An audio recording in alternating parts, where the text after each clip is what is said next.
कनिष्ठ जी राजस्थान से। राधे राधे महाराज। राधे राधे महाराज जी।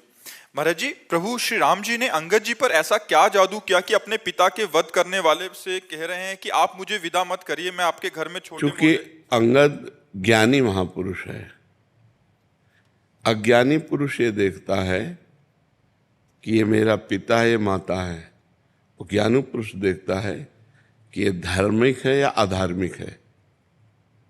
जब प्रहलाद जी को श्रृंगार करके कयाधु जी ने भेजा हिरण्यकश्यप के पास, तो साष्टांग दंडवत की और पिताश्री कह के संबोधन किया। लेकिन गोद में बैठालने के बाद पूछा, बेटा तुम्हें सबसे अच्छा क्या लगता है? तो उनका भगवान श्री हरि की नवधा भक्ति, श्रवणम कीर्तनम स्मरणम विष्णुपाद सेवनम अर्चनम वंदनम दास्यम सख्यात्मनिवेद उठा के पटक दिया। मेरे दुश्मन का नाम लेता है तू शत्रु पक्ष का हो गया। तेरी ऐसी बुद्धि किसने बदल दी? तो कहा दैत्यराज, भाषा बदल गई, पिताश्री नहीं कहा दैत्यराज। और भगवान दुलार कर रहे हैं और उनके चरणों में मस्तक रखे हुए हैं और हिरण्यकश्यप को गोदी में लेके फाड़े हुए बैठे हुए। तो वहां पिता नहीं है, वहां भगवान का विरोधी है। ऐसे ही अंगद जी ज्ञानी महापुरुष हैं। उन्होंने देखा पिता के आचरणों को और पिता की सदगति को देखा कि ऐसे आचरण वाला भला ऐसी सदगति को कैसे प्राप्त हो सकता है।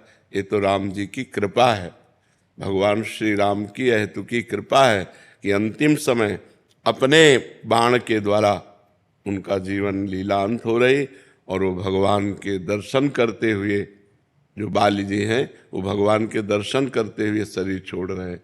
ये भगवान की कृपा को अंगद जी ने देखा। अंगद जी को ज्ञान है, कोई मोही पुरुष थोड़ी है। कि आपका प्रश्न था तो आप समझ पा रहे हैं ना।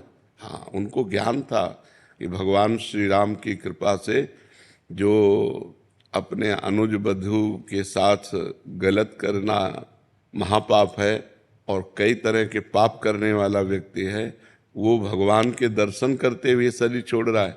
भगवान सामने खड़े, अंत में भगवान ने कहा मैं तुम्हारे प्राणों को, उनका प्रभु ये तो बहुत दुर्लभ अवसर है कि स्वयं आप हमारे सामने खड़े हैं और हमारे प्राण निकल रहे हैं। नाथ अब नहीं, अब धोखे में नहीं पड़ सकता। तो अंगद जी खड़े सब सुन रहे हैं ना। तो अंगद जी को पता है श्री राम कृपा से हमारे पिता का उद्धार हुआ, इसलिए श्री राम जी के प्रति विशेष भाव है और विशेष भक्ति है और विशेष बल है श्री राम जी का। नहीं, रावण की सभा में ऐसे ऐसे वीर बैठे थे जो देवराज इंद्र समस्त शक्तियों का स्वामी है, उसको पिंजड़े में बंद करके जैसे पक्षी ऐसे बंदी बनाकर रावण के सामने डाल दिया करके मेघनाथ ने, इसलिए उसका नाम इंद्रजीत हुआ। और जहाँ ऐसे ऐसे देवांतक नरांतक बड़े बड़े महाबली बैठे हुए हैं, उनके बीच में ताल ठोक करके पैर जमा दिया अंगद ने। कैसे? राम प्रताप सुमिरपन रूपा, भगवान की महिमा का स्मरण करके अगर तुम्हारी सभा में कोई वीर हो तो मेरा पैर उठा दे, राम जी वापस चले जाएंगे, सिया जी को हार जाएंगे। कोई वीर ऐसा नहीं था। सभा में 10-10 हजार वीर एक साथ लगे। भगवान का ज्ञान जिसे हो जाता है तो फिर धर्म अधर्म का ज्ञान, माता पिता परिवार के मोह का ज्ञान, ये सब। तो वो ज्ञानी महापुरुष हो, अज्ञानी थोड़ी है। समझ पा रहे हैं आप?